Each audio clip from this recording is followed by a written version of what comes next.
Halo pemirsa Albiruni ID, kembali lagi di channel Albiruni ID. Dari perang yang saat ini terjadi antara Rusia dan Ukraina, ada pertanyaan besar di benak kita. Apa yang Putin inginkan? Dan apakah ada jalan keluar dari peperangan ini? Dan kenapa pertanyaan ini diajukan kepada Putin? Karena dialah sang sutradara utama dalam peperangan ini.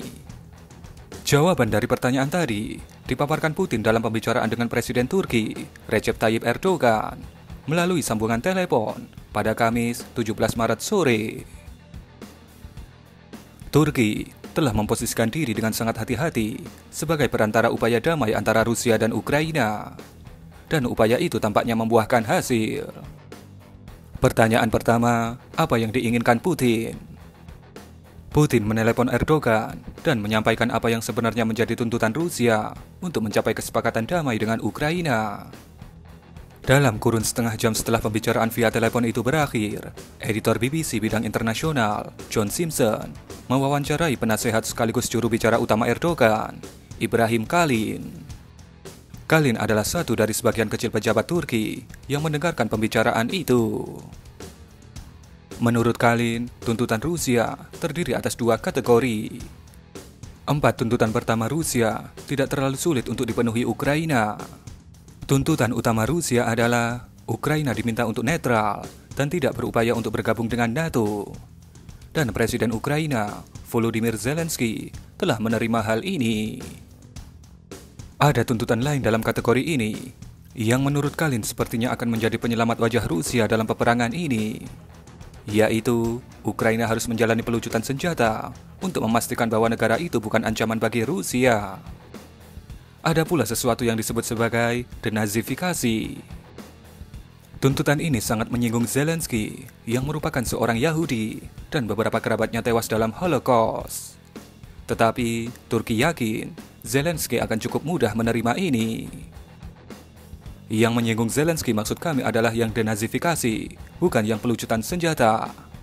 Jadi, bagaimana mungkin Zelensky yang seorang Yahudi dituduh membina dan melindungi neo-Nazi, yang dalam sejarahnya Nazi pernah membasmi Yahudi dalam tragedi yang disebut Holocaust. Menurut Zelensky, Ukraina dirasa cukup mengutuk seluruh bentuk neo-Nazisme dan berjanji akan menindaknya. Kategori kedua adalah merupakan bagian yang sulit. Dalam percakapan dengan Erdogan melalui telepon, Putin mengatakan perlu negosiasi tatap muka antara dia dan Presiden Zelensky sebelum kesepakatan tercapai pada poin-poin sulit ini. Zelensky juga telah mengatakan siap bertemu Putin untuk bernegosiasi secara langsung. Juru bicara Turki kurang menegaskan secara spesifik tentang poin ini. Namun, dia mengatakan bahwa tuntutan itu melibatkan status Donbas, sebuah wilayah di Ukraina Timur yang telah memisahkan diri dari Ukraina dan memilih Rusia. Status Crimea juga perlu dibahas.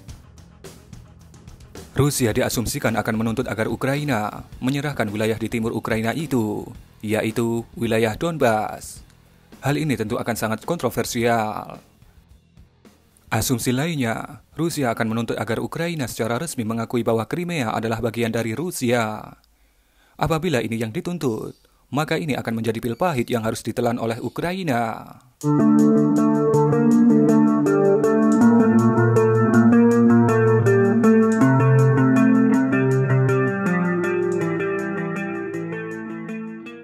Hal ini menjadi semacam klaim sepihak. Meskipun Rusia tidak memiliki hak hukum untuk mengklaim Crimea dan telah menandatangani perjanjian internasional bahwa Crimea adalah bagian dari Ukraina. Tetapi, itu terjadi sebelum Vladimir Putin berkuasa, tepatnya setelah jatuhnya komunisme. Bagaimanapun, tuntutan Presiden Putin tidak sekeras yang dikhawatirkan oleh sejumlah pihak, dan dirasa tidak sebanding dengan seluruh kekerasan, pertumpahan darah, hingga kehancuran yang disebabkan Rusia di Ukraina. Mengingat kendali besar Putin atas media Rusia, tidak akan sulit baginya untuk menampilkan kesepakatan itu sebagai sebuah kemenangan. Sementara itu, Ukraina akan menghadapi kekhawatiran yang serius. Apabila detail kesepakatan tidak dirampungkan dengan sangat hati-hati, Presiden Putin ataupun penerusnya akan selalu berpeluang memanfaatkan itu sebagai alasan untuk kembali menyerang Ukraina. Kesepakatan damai ini mungkin akan memakan waktu yang lama, walaupun gencatan senjata dapat menghentikan pertumpahan darah sementara waktu. Pertanyaan besar berikutnya adalah, mengapa Putin ingin Ukraina menjadi negara netral? Sejak Ukraina meraih kemerdekaannya pada 1991, seiring dengan kolapsnya Uni Soviet, Ukraina secara perlahan mengarah ke barat, baik Uni Eropa maupun NATO. Putin berupaya membalikkan keadaan ini.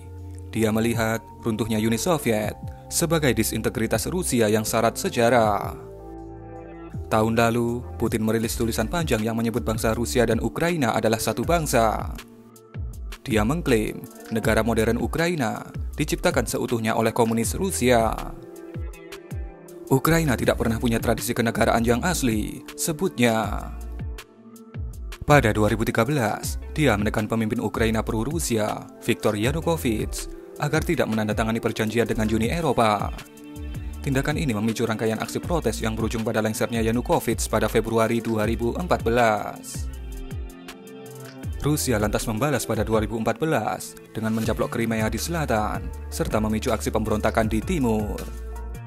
Rusia mendukung kaum pemberontak yang memerangi pasukan Ukraina selama 8 tahun, yang menewaskan 14.000 jiwa. Sempat terjadi gencatan senjata, serta kesepakatan damai di Minsk pada 2015. Namun, perjanjian itu akhirnya tidak pernah diterapkan.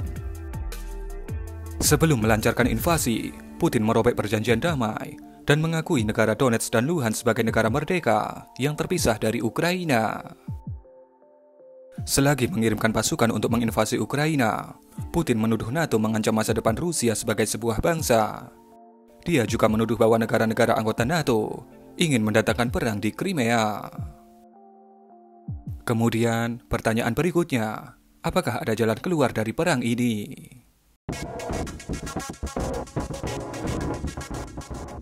Penasehat Kepresidenan Ukraina, Mikhailo Podolyak, meyakini gencatan senjata bisa dimulai dalam beberapa hari mendatang, karena pasukan Rusia mandek pada posisi mereka saat ini. Kedua negara telah mengutarakan bahwa terdapat kemajuan dalam perundingan. Podolyak mengklaim bahwa Presiden Rusia telah melunakkan sejumlah tuntutannya.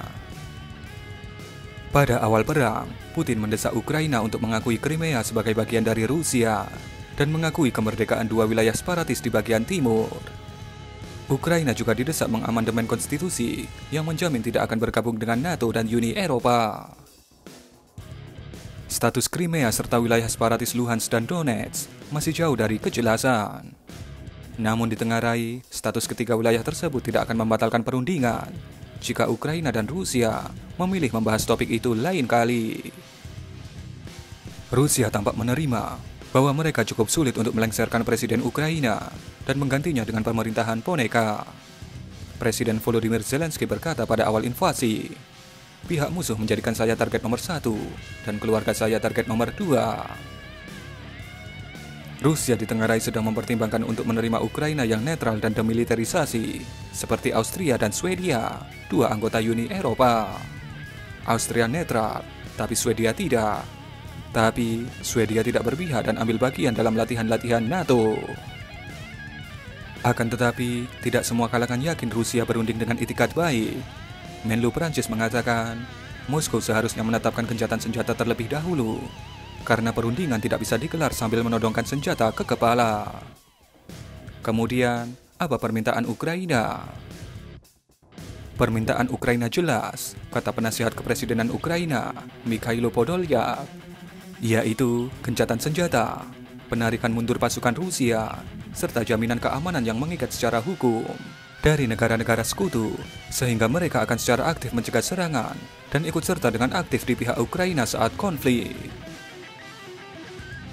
Membuat Rusia menarik mundur pasukannya ke posisi sebelum perang tidak hanya merupakan tuntutan Ukraina, tapi juga batasan bagi negara-negara barat yang akan menolak konflik dengan Rusia. Menurut Mark Weller, profesor hukum internasional dan mantan pakar mediasi PBB, Ukraina juga telah melunakkan pendiriannya sejak invasi Rusia. Presiden Zelensky berkata, rakyat Ukraina kini paham, NATO tidak akan menjadikan mereka sebagai anggota. Itu adalah kebenaran dan harus diakui.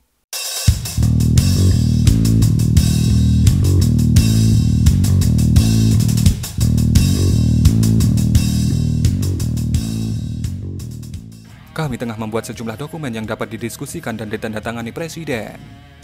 Jelas, dokumen-dokumen tersebut akan terwujud dalam waktu dekat. Karena itu satu-satunya cara mengakhiri perang ini, kata Podolyak kepada media Amerika, PBS News. Dan yang terakhir, bagaimana kedepannya bagi Rusia? Presiden Putin terkesima oleh kekuatan respon negara-negara barat setelah dia menginvasi Ukraina. Dia tahu bahwa anggota-anggota NATO tidak akan mengirim pasukan ke Ukraina. Tapi, dia tidak menebak dampak rangkaian sanksi terhadap ekonomi Rusia. Atas hal itu, dia marah besar. Uni Eropa, Amerika, Inggris, dan Kanada menggempur ekonomi Rusia dengan berbagai cara. Seperti 1. Aset-aset bank sentral Rusia dibekukan dan bank-bank utama Rusia dikeluarkan dari jaringan transfer uang internasional, yaitu SWIFT. 2. Amerika melarang impor minyak dan gas Rusia. Uni Eropa berencana memangkas impor gas hingga 2/3 dalam setahun. Sedangkan Inggris berencana tak lagi menggunakan minyak Rusia pada akhir tahun 2022. 3. Jerman menghentikan persetujuan atas jaringan pipa gas Nord Stream 2 dari Rusia. Investasi besar bagi perusahaan-perusahaan Rusia dan Eropa. 4. Maskapai penerbangan Rusia dilarang terbang di wilayah udara Uni Eropa, Inggris, dan Kanada. 5. Rangkaian sanksi pribadi dijatuhkan pada Presiden Putin, Menlu Sergei Lavrov, dan individu-individu lainnya. 6. Kesepakatan damai dengan Ukraina tidak akan mengakhiri deretan sanksi ini, dan Vladimir Putin tahu itu.